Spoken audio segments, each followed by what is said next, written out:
Na jambo hapa nimelifikiria, nikaona bora tukumbushane kidogo, maana wengi wetu tunakengeuka kwenye swala hili.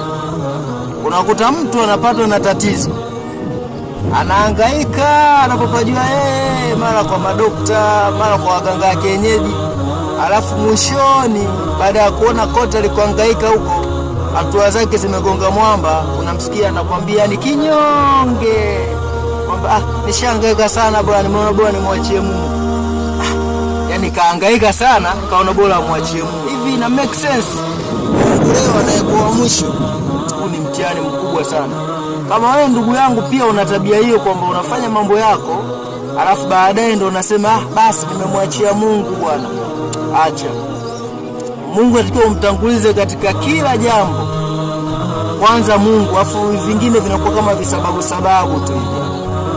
Wewe nadhani tutakuwa tumeelewana ndugu yangu. Anza na Mungu katika kila changamoto au mtihani unaokutana nao. Leo nimeona tukukushane jambo dogo ili ambalo